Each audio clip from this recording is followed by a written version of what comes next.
오늘 또 오사장님 또 힘나게 어떻게 알겠어? 차를 여기에 주차하고요.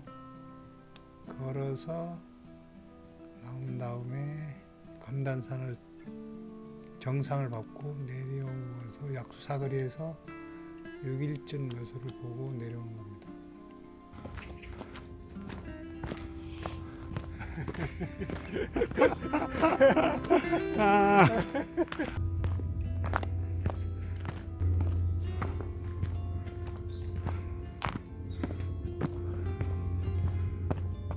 산행할 때면 늘 그 산이 이름이 유래에 대해서 궁금해지곤 하는데 이 검단산의 경우는 정리해 가지고 현판을 걸어놓았네요.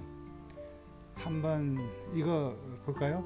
크게 4개 파트로 정리하고 있습니다. 첫 번째 파트를 보면은 검단산은 하남시 창우동, 하산곡동, 상산곡동, 배알미동, 광주시 일부를 끼고 있다. 산이 동쪽에는 팔당원 상류가 있고 팔당댐에서 흘러나오는 물이 흐르는 한강이 있는데 북쪽으로는 한강이 흐르고 있다. 한강은 동쪽에서 북쪽으로 흘러서 서쪽으로 올라가는데 북악산과 마주하고 있습니다.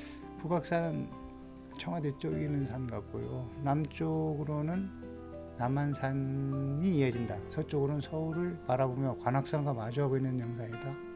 관악산보다도 오히려 청계산이 더 가까운데 아무튼 이 부분은 지도를 한번 더 살펴보도록 합시다. 둘째 파트는 1414년 태종이 검단산이 신에게 제사를 지냈다. 영산이라는 뜻이고요. 뿐만 아니라 세종 때에는 검단산이 사냥 무리꾼 2000여 명을 광주에서 징발해 오기도 하였다. 세 번째 파트를 보면 검단산은 세종실록 지리지 신증 동국여지 승남 등의 광주목이 진산이라고 기록이 되어 있다. 진산이란 옛날 도읍이나 성 등이 뒤쪽에 있는 큰 산을 이르던 말로 그 지역을 호위하는 주산으로 삼아 제사를 지내는 곳이다. 넷째 파트는 17세기에 쓰인 유영원이 동국여 지지에서는 백제의 승려 검단이 거했기 때문에 검단이 됐다고 기록하고 있고 이게 백제의 승려 검단이 거했기 때문에 검단이 됐다고 기록하고 이 검단이 여기서 이제 검단산 이름이 유래됐을 가능성이 크네요. 검단에 대해서는 한번 찾아볼 필요가 있네요. 다산 정야경은 삼국사기와의 백제 건국신화에 나타나는 동쪽이 높은 산. 그러니까 백제의 수도에서 동쪽이 검단산이라는 거죠. 북쪽이 한수를 도미랑이 주장했다. 그러니까 백제의 수도, 동쪽이 검단산, 북쪽이 도미강. 그렇죠. 도미강은 지금이 검단산 아래 팔당 지역으로 추정되며 도미분과 전설했다. 이거는 약간 위치가 맞지 않네요. 이 부분은 좀 찾아볼 필요가 있는 것 같아요.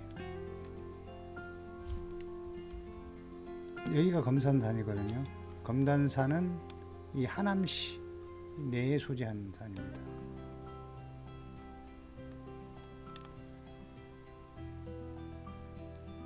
그 일부 검단산의 일부가 시청에 속하고요.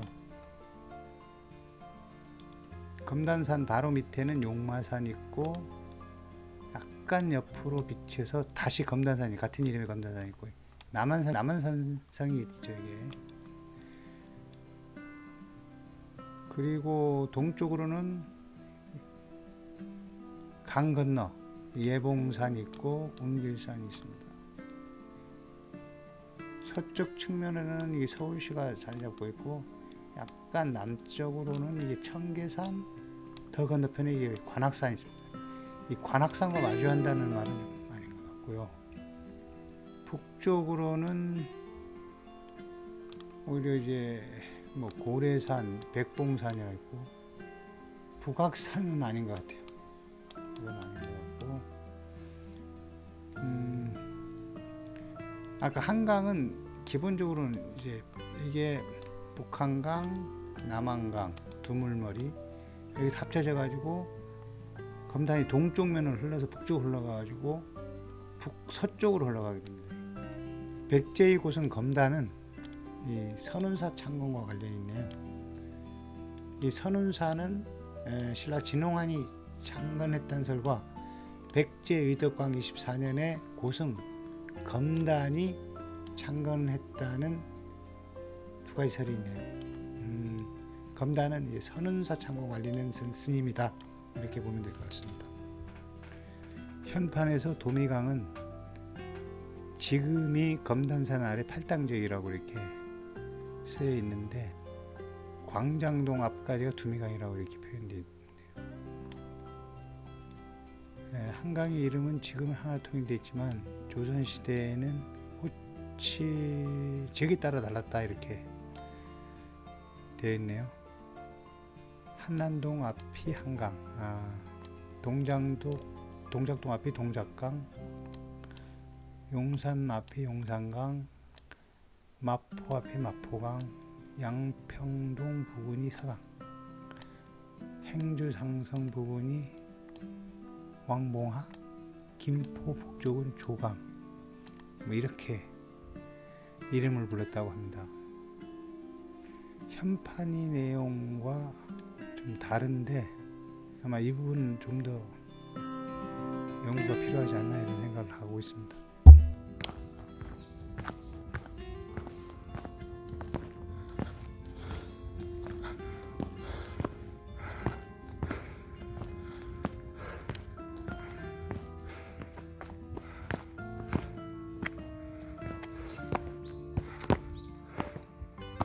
문수봉 완전히 우리 축도 달아놨는데. 이제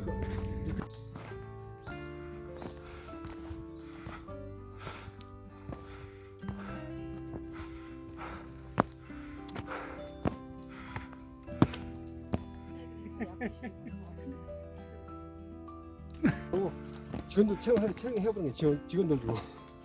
그 나오지도 않은데 직원들 채용했다고? 저 채용해가지고 이제 즐거입니다. 근데 그게 정말 잘하더라고.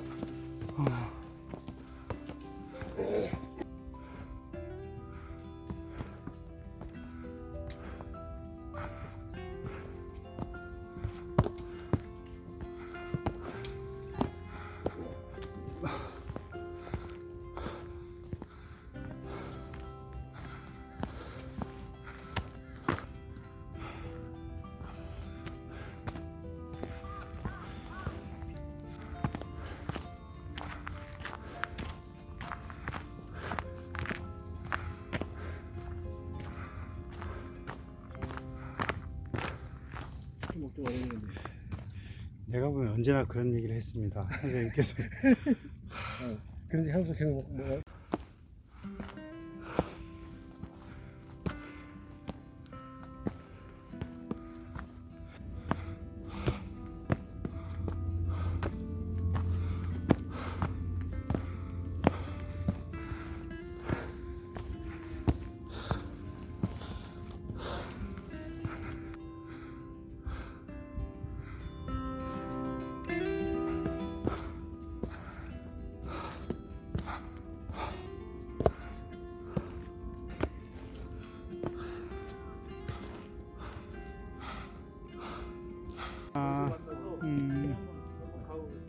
이제 어디를 못 가. 한번 같이 가자고. 아무튼 잘 가고.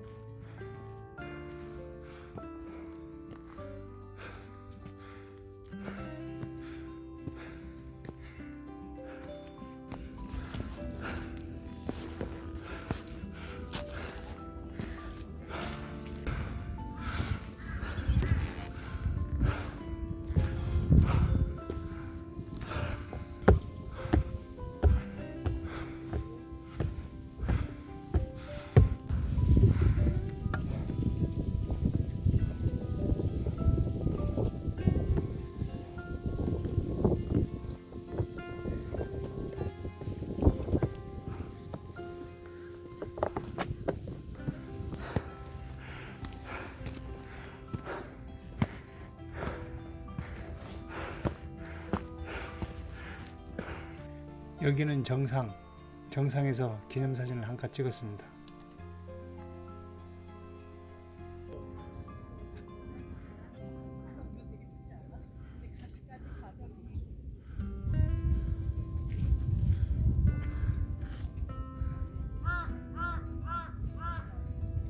뭐가 있잖아. 그거 잘 하면 돼.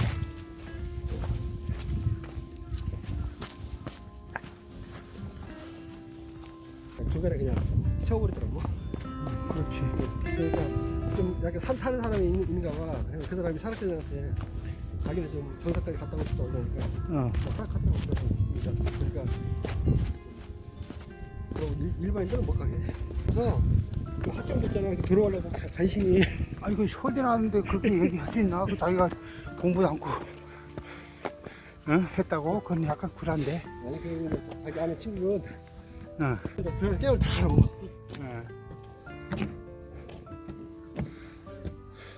전부 다 국뽕이야. 예? 북한에서는 말이야 이게 농사를 지으려고 막 몇십 명이 달려들 하는데 여기는 기계가 한 사람.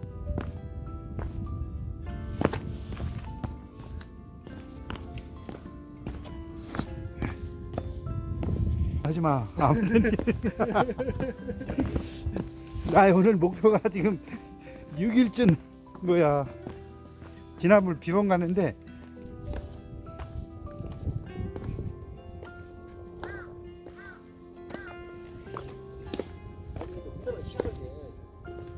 중국 얘기만 하면 자꾸 저기 뭐야.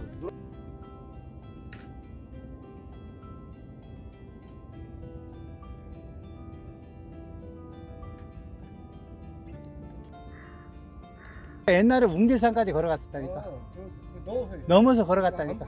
안 보이지? 응, 맞아. 그러니까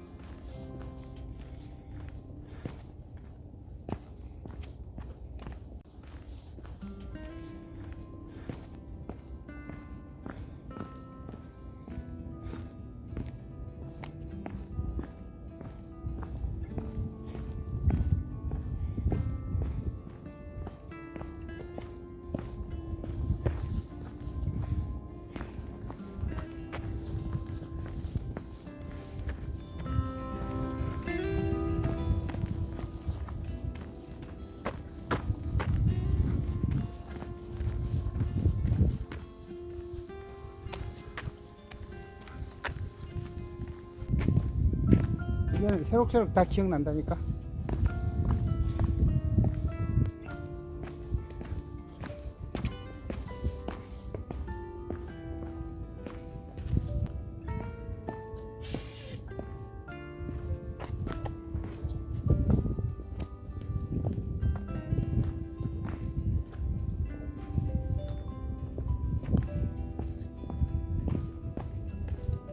한국 보유기간이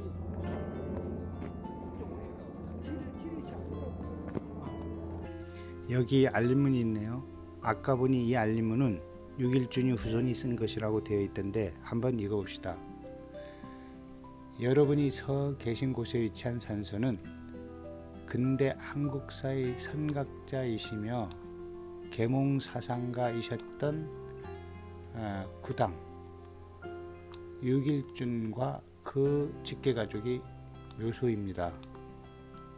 이 얘기는 6일준은 단독 묘소가 아닌 가족 묘소에 묻혀 있다는 거네요. 6일준 정도면은 별도의 묘소를 만들만 한데 평범하게 가족 묘소에 묻혀 있다는 것이 의외네요. 뭔가 좀 알아볼 필요 있다는 생각이 듭니다. 보니 6일준이 호가 구당이네요. 호에 붙은 이 당이라는 글자는 원래 집을 뜻하는데 그냥 어떤 사람이라는 의미로 이해하면 되지 않을까 싶습니다. 예를 들어 신사임당도 그렇고 정약용이 호인 여의당도 그렇습니다. 그러면 이 구라는 글자가 6일준이 임의를 둔 글자라고 볼 수 있는데 구는 이 방향의 그림을 그리는 자를 즉 곡자를 뜻하기도 하고 의미가 확대되어 이 법규를 뜻하기도 합니다.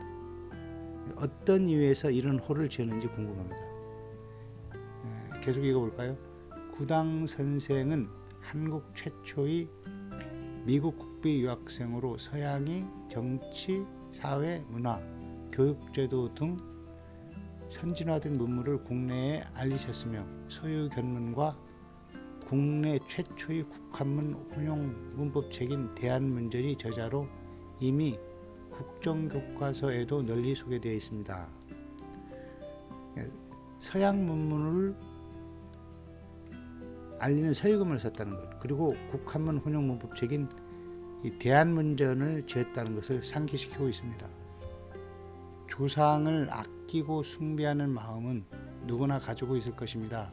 고인이 숭고한 뜻을 기리는 참배를 원하시는 분이 출입에 대하여는 감사드리오나 다만 저희들이 선대산소가 훼손되지 않고 유지될 수 있도록 아낌없는 협조를 부탁드립니다. 일단 출입을 허용은 하고 있네요. 조심해서 한번 들어가 봅시다.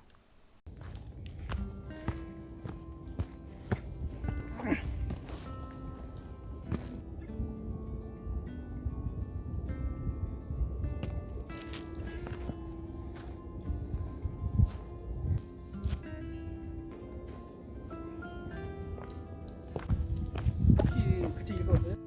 사고 팔기를 진짜 잘할 수 있는 사람이면은 기하급수로 돈을 벌 수 있는데 그거 불가능한 얘기거든. 그 훈련한 거야. 그러니까 이제 장기적으로 딱 갖고 있으면은 성공하는데 근데 만약에 마달을 펀데 딱 처음 들어가지고 믿고서 떨어지다 올라다니는 대부분 사람은 돈 엄청 벌었는데 사람이 몇명 아닌데.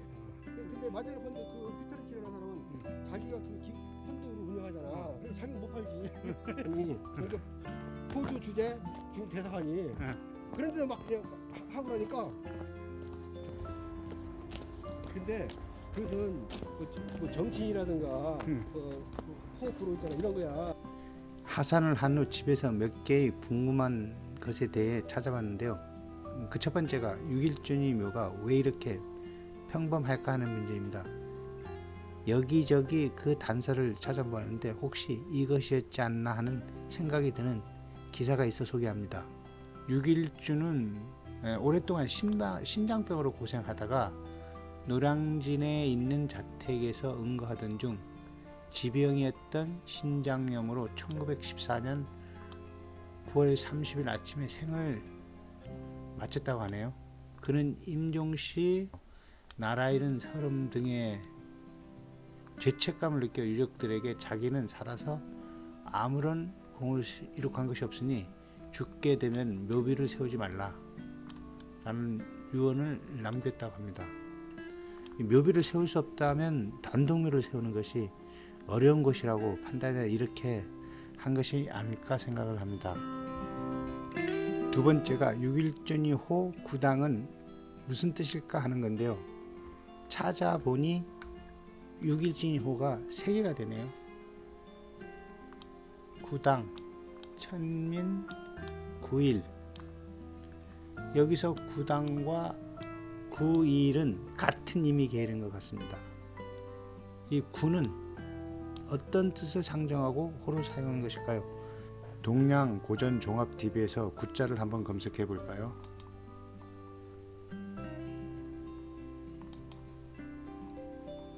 구자의 용례가 여기저기 매우 많은 것을 알 수 있는데요. 하나만 봅시다. 맹자에 나오는 구절을 한번 보면 얼추 어떤 의미를 지녔는지 감을 잡을 수 있지 않을까 생각합니다. 맹자 이루장구 상에 나오는 구절인데 읽어봅시다.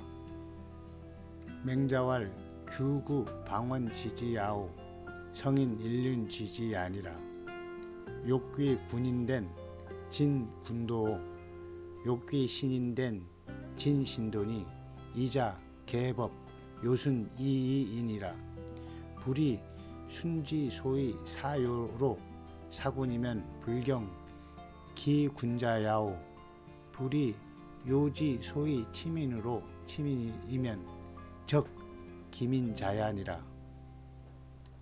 맹자가 말하기를 규구는 방언이 극치요 성인은 인륜이 극치니라.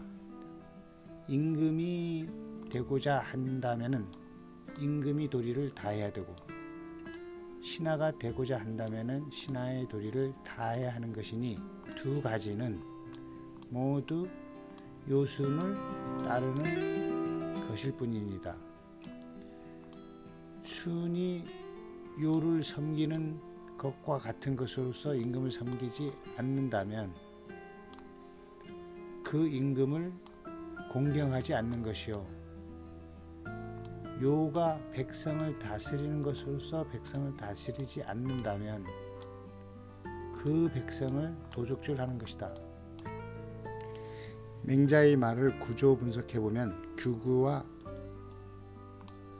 성인은 서로 대비하고 있는데, 성인은 인륜이 극치를 수행하는 자로 규정되어 있고 인륜은 군도와 신도를 의미합니다. 이 성인은 그 유학자들이 추구하는 이상인데, 육일주는 유학이 추구하는 이상인 성인을 따르지 않고 사물이 가지고 있는 이상적인 원리인 규규 중 하나인 구를 호로 삼고 있습니다. 아마 개화를 추구하는 자신의 이념을 호로 나타내고 있는 것이 아닌가 생각을 합니다. 육일주는 또 천민이라는 호를 갖고 있는데, 이 천민이 뜻에는 하늘이 낸 백성, 천리를 다하는 백성, 도를 채택한 사람이라는 뜻이 있는데, 육일주는 어떤 뜻을 썼을까요? 육일준이 스스로 성각자적 이식을 가진 것은 분명하다는 생각을 하게 됩니다. 이제 검단산 산행이 뒷정리를 마무리하는데요. 내게 육일준 하면 생각나는 것은 단발령입니다. 사실 육일준은 미국 유학 시 스스로 단발을 하였습니다. 10여 년 후 1895년 12월 30일에 공표된 단발령은 육일준이 주도하였는데, 이때 단발령에 목숨을 걸고 항의한 최익현을 대면하게 됩니다. 당시 상황을 묘사한 자료를 보니 마치 개화와 수구의 팽팽한 긴장감을 여전히 느끼게 해줍니다. 한번 읽어볼까요? 단발령 강행 1895년 12월 30일 백성들이 반대에도 불구하고 단발령을 선포한 고종은 태자 순종과 함께 당일로 단발을 하였다. 국왕으로 하여금 먼저 모범을 보이도록 하여 백성들에게 단발을 강행하려는 구실로 삼으려는 의도에서였다. 내무 대신 서리 육일주는 고종에게 단발을 상소하였고, 고종은 농상공부 대신 정병화를 시켜 내 머리를 깎으라며 자신이 머리를 깎게 했다.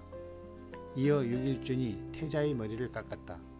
12월 30일 오후 육일준은 내부 고시를 통해 당일로 전국 방방곡곡에 일제히 단발령을 포고하였다. 육일준은 바로 관리들로 하여금 과일을 들고 한성부의 거리나 사대문, 사소문 등 도성에 들어오는 성문 등에서 백성들이 머리를 깎이도록 지시하였고, 육일준 자신도 백성들이 단발 과정을 지도 감독하였다. 이어 그는 단발에 저항하는 자는 강제로 머리를 깎도록 지시한다. 이와 동시에 그날 밤부터 12월 31일 아침에 걸쳐 정부 각부의 강요와 이속, 그리고 군인, 순검 등이 관인들에게 우선적으로 단발을 단행하였다. 단발의 명을 받은 관리들 중에서도 차마 머리를 자르지 못하는 자가 많았다.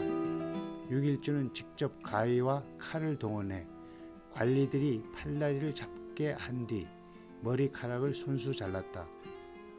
12월 29일 육일주는 시위대와 일본군을 대궐 주변에 상주시키고 대포를 설치하여 단발령 반발에 대한 만반의 사태에 대비하였다. 1896년 초 유생들이 단발 반대 상소가 빗발쳤다. 이에 육일주는 최익현이 체포를 지시한다. 육일주는 유생들이 단발에 앞서 유림들과 몸싸움도 불사하고 최익현 체포를 위한 순검 1개 부대를 보냈다. 그는 단발령 반대 여론을 주도하던 노론 유림이 거두 최익현을 경기도 포천군 영평 집에서 체포하여 추억시켰다. 6일조는 직접 최익현에게 내부 고시문을 보이면서 직접 가위를 들고 법령대로 단발을 강행하겠다 하자 최익현은 내 머리는 자를 수 있을지언정 머리털은 자를 수 없다고 질타하며 몸부림쳤다. 단발령 공포로 춘천, 원주 지방에서 이병이 봉기함에 따라 서울을 지키는 군대가 대부분 지방에 내려가고 1896년 2월 11일 아관 파천으로 내각이 무너지자 그는 일본으로 망명했다. 그는 가족을 피신시킨 뒤 1890년 2월 비밀리에 일본으로 건너갔다.